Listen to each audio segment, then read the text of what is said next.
नमस्कार दोस्तों, मैं संदीप नागर। आज हम बात करेंगे अपने देश के बजट के बारे में। संसद का मानसून सत्र स्टार्ट हो गया है। वित्तीय वर्ष 2024-25 के लिए संसद में बजट पेश किया जाएगा। बजट पेश किया जाता है कि सरकार किन किन क्षेत्रों में कितना खर्च करेगी आने वाले एक वर्ष के लिए, उन सब का एक वितरण होता है।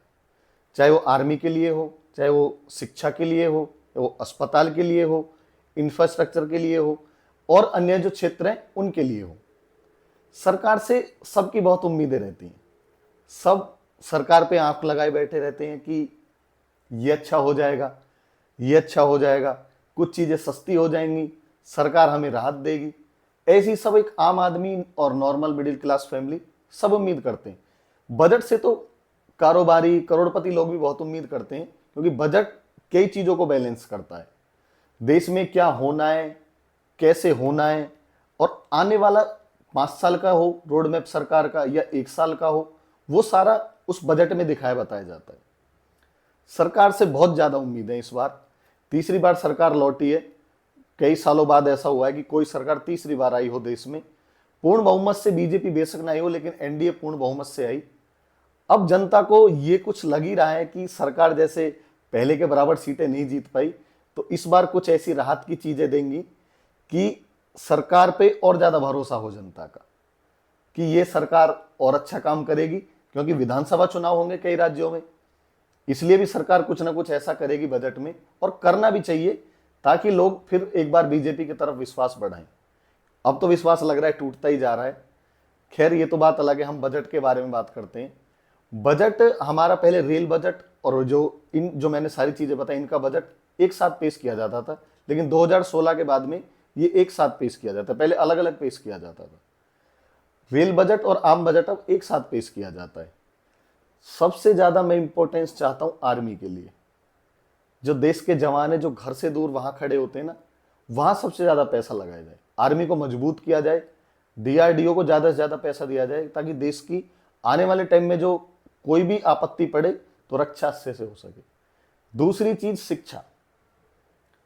हमारे जो स्कूल्स हैं, ये जो निजी स्कूल से प्राइवेट लोगों ने जो बहुत ज्यादा अंत की तार रखी है फीस बढ़ा के, इनको कम करके सरकारी स्कूलों में पैसा पहुंचाया जाए, ताकि वो अपनी व्यवस्था सुधार कर सके, सभी राज्य के स्कूल सुधर सकें।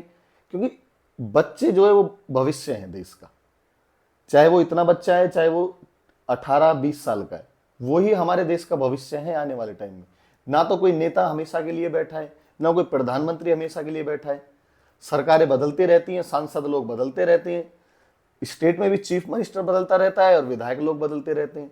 इसलिए जो बेस है हमारा, वो है हमारे युवा, और हमारे देश में तो युवा सबसे ज्यादा है पूरी दुनिया में। इसलिए जो पढ़ाई लिखाई पर हमें और फोकस करना चाहिए कि सरकारी स्कूलों की हालत सुधरे, फीस कम हो, व्यवस्था अच्छी हो, ताकि बच्चे ज्यादा से ज्यादा मात्रा में पढ़े, वहां पहुंचे। तीसरी चीज है स्वास्थ्य। सही रहना, स्वस्थ रहना हर देशवासी की कामना है कि हम स्वस्थ रहें। हर इंसान चाहता है कि पैसा कमाए, आता जाता रहता है, हालात ऊपर नीचे होते रहते हैं, लेकिन स्वास्थ्य अच्छा रहता है तो सब कुछ सही रहता है। अस्पतालों में भी यही स्कूलों की तरह लूट मची हुई है। प्राइवेट में बहुत ही बुरी हालत है। थोड़ी थोड़ी चीजों के लिए बहुत ज्यादा पैसे ले लेते हैं अस्पताल वाले।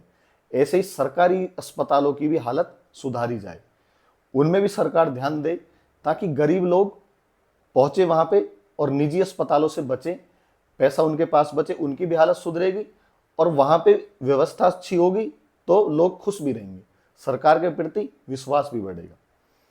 और जो चीजें ये होती हैं, इंफ्रास्ट्रक्चर तो ऐसा हो गया है किसी भी देश का, हाईवेज मेट्रोज इतने इंपॉर्टेंट हो गए हैं लोगों के लिए। कनेक्टिविटी अब हर आदमी ये चाहता है, जैसे मैसेज फॉरवर्ड हो जाता है ना, हम यहाँ बैठे हैं, मैं उत्तर प्रदेश में बैठ रहा हूँ और मैं एमपी में, मेरा दोस्त है, तुरंत मैसेज चला गया व्हाट्सएप के द्वारा, किसी भी सोशल प्लेटफॉर्म द्वारा। ऐसी आजकल लोग सोचते हैं कि दोस्त की याद आ रही है, निकालो गाड़ी, चलो वहां चलते हैं। वो कब होगा? जब इंफ्रास्ट्रक्चर हमारे देश का मजबूत होगा, हाईवेज, मेट्रो और ये सारी चीजें बहुत अच्छे से बनेंगी। बने ही नहीं, ऐसी बने कि टूटे ना। टूट जाती हैं, जो अब आजकल बहुत ज्यादा चल रहा है, पुल टूट रहे हैं, सड़कें टूट रही हैं, नहीं नहीं, ये नहीं होना चाहिए। भ्रष्टाचार तो होना ही नहीं चाहिए कहीं भी। मोदी जी की ये नीति भी है कि जीरो टॉलरेंस है, होना ही नहीं चाहिए। मतलब रोड ऐसे होने चाहिए बहुत ज़्यादा। फिर आता है रेलवे। रेलवे एक ऐसा प्लेटफॉर्म है, इतने लोग ज़्यादा सफ़र करते हैं आज भी रेलवे में, बहुत ज़्यादा। आप वैसे भारत में कहीं भी जाओगे, हमारा सबसे ज़्यादा आबादी वाला देश है पूरी दुनिया में, लेकिन आप रेल में जाओगे, लोग बहुत ज़्यादा सफ़र बस में भी करते हैं, मेट्रो में भी करते हैं। मेट्रो रेल तो चलो एक ही बात होगी, इसको भी सुधारने के लिए सरकार को अच्छे कदम उठाने चाहिए। एक्सीडेंट कम से कम हो और ज़्यादा से ज़्यादा वंदे भारत ट्रेन बने, ताकि लोग एक दूसरे के यहाँ बहुत आसानी से आ जाए। ऐसी उम्मीद सरकार से हर आम इंसान लगाए बैठा है मेरे जैसा। उम्मीद यही है कि 23 जुलाई को जो बजट पेश करेगी सरकार, वो बहुत अच्छा होगा, चीज़ें थोड़ी सस्ती होंगी, व्यवस्थाएं अच्छी होंगी, तो लोगों का सरकार के प्रति बहुत विश्वास बढ़ेगा। और सरकार की भी ड्यूटी यही बनती है कि चाहे पेट्रोल डीजल हो, और ये जो महंगाई बढ़ी हुई है, ये मुद्दा शायद मुझसे छूट जाता।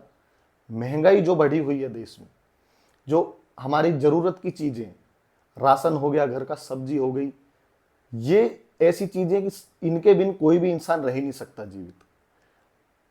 अमीर लोग तो झेल लेते हैं, जो भी है हो जाएगा, उनका काम सही चल रहा है, लेकिन जो आम आदमी होता है, गरीब लोग होते हैं, उन पे 10-10 रुपए के लिए भी बहुत ज़्यादा बीतती है। इसलिए सरकार को इस पे भी ध्यान देना है, महंगाई पर। ये मेरा लास्ट पॉइंट है, महंगाई। महंगाई पर भी सरकार को जरूर ध्यान देना पड़ेगा, क्योंकि अब जो आंकड़े आ रहे हैं, महंगाई अब रिकॉर्ड स्तर पर है। इससे आम आदमी बहुत ज़्यादा परेशान होता है। वो कुछ भी चीज़ लेने जाता है तो ऐसे लगता है उसे कि मैं पैसे मेरे से खो गए हूँ, क्योंकि पैसे इतने लेके चला है, सोचा इतना आ जाएगा, लेकिन अब चीज़ें इतनी बढ़ गई हैं, कुछ आ ही नहीं रहा उन पैसों में। इसलिए सरकार से और भी मुझसे कई चीज़ें छूट गई होंगी, जो एक आम आदमी की या गरीब आदमी की सरकार से उम्मीदें होती हैं। सबको ध्यान में रख के बजट आएगा, और सरकार के प्रति भी विश्वास बढ़ेगा, और लोगों की आमदनी भी बढ़े, लोगों के खर्च कम हो, लोग भी खुश रहें। ऐसी उम्मीद हम करते हैं सरकार से कि बजट बहुत अच्छा पेश हो, ताकि सबको राहत मिले। भारत माता की जय।